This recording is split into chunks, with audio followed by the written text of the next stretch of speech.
Hi, and welcome to Indemnity Period Part 2, how to calculate the maximum indemnity period required. We'll take a claim settlement company indemnity period review of a timber mill and use this as a case study to go through how we calculated the indemnity period they needed. My name's Andrew Holdcroft and I'll take you through this case study over the next 10 to 15 minutes. Thank you. Now remember, this presentation generalises business interruption principles. Always seek specific advice for each situation. So this is part 2. You can view part 1 or part 3 by visiting our website www.claimsettlement.co.nz. So let's get into indemnity period part 2. How to calculate the maximum indemnity period. To calculate your indemnity period, you need to ask the question, how long would it take your business to recover back to today's trading levels after a fire or natural disaster? We've taken a claim settlement company indemnity period review that we did to use as a case study. There are 4 key points to the structure of this case study. First of all, step 1 is understand the business. Step 2 is then what are the insured risks. Step 3 is what would the mill need to do to recover from a major fire and how long would that take? And the 4th part is what we need to do is understand how we apply this knowledge to different businesses. So step 1, we need to understand the business. To do this, we need to drill down into the business's processes. I've got a fairly straightforward flow chart here showing 3 parts: inputs, product and service manufacture, and a sales process. So in terms of inputs, let's drill down a bit. What do I want to know? I want to understand who is the labour force. Are they contract or permanent? Are there key staff?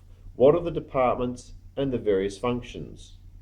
In terms of suppliers, who are they? Where are they? What do they supply?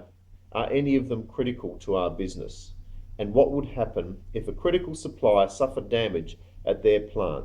What would the impacts be on my timber mill? I need to drill down to this detail for all the various inputs. So we need to look at the premises. The premises I class as an input.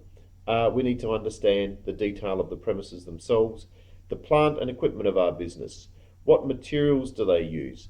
Power and other services. Moving on to the second part of this flowchart is product and service manufacture. What are the operational processes? Well, our mill receives and sorts timber. It then debarks them, it saws them, it stacks them and sorts them. The timber then goes to a drying mill. It's then adjusted and sorted, wrapped, packaged, then stored in warehouses, and then finally dispatched. It's loaded for delivery through trucks, rail, and ship. Then our third phase of the business process is the sales part. We need to understand how is the product distributed? Who are the customers? Where are the customers? Are any of them critical? What would happen if one of these critical customers suffered damage at their plant, etc. So going through this process with the timber mill, we now have an understanding of their business. It's a forestry estate with 2 sawmill sites. Its operations are composed of a green mill, kilns, a dry mill, stores and administration. There are interdependencies in capacity between the 2 sites, and there are dependencies on roads, railways and ports. So now that we have this understanding of the business, we want to know what are the insured risks. The timber mill put forward that there were 3 major loss scenarios that they'd consider, all related to fire. They didn't want to deal with natural disaster and earthquake risk at the moment. They wanted us to focus on fire at their premises. The first loss scenario that they discussed was a major kiln fire. This reinstatement would take 6 or more months and regaining customers a further 6 or more months, but they would be able to loss mitigate through subcontracting. The second loss scenario that they discussed was a dry mill fire. Under this situation, again, loss mitigation and temporary operations would allow them to achieve 75% output. The third major loss situation was a green mill fire. This would result in a 100% loss of production during the reinstatement period and then further time to regain customers once operations resumed. These were their site risks, but there are also other risks, commonly called dependencies or contingency risks. For our customer, the timber mill, this included dependencies such as ports. Other dependencies might include customers, suppliers, roads, etc. But for our client, the timber mill, their key issue was what would happen if there was damage to a port. Once we understand the risks, we want to know what would they do to recover and how long would it take. There are three phases to recovery. Firstly, there'll be incident response and assessment. There'll then be a period for repair and reinstatement, and finally, a return to normal operations. So let's break these down into the various activities they'd include. So incident response and assessment will involve a number of different activities. There'll be emergency services and an immediate safety response. There will be police, fire, insurance and other investigations. Then the insurer will accept a claim. Once that's done, a detailed assessment of building and plant damage can occur. We can start to remove debris and clear the site. Architects can be engaged to start doing drawings and plans, and other various consultants will be involved.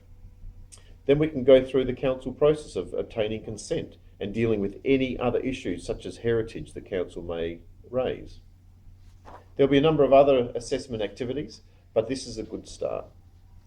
Phase 2 of the recovery involves the repair process itself. This will include tendering and building reinstatement and the landlord's fit out. The tenant will also need to design its plant, import it, build it, install it, commission it. There'll also be other tenants fit out and the offices to rebuild. Then we can move on to the third part of recovery. Phase 3 is a return to normal operations. This will involve factors such as recruitment and training of staff, the operation startup, build-up of stocks, and then time to regain and replace customers. The claim settlement company asked our timber mill to Gantt chart the various activities for their major loss situation, and they found that it would take them 39 months to recover to normal business operations, including a return to normal levels of turnover and costs.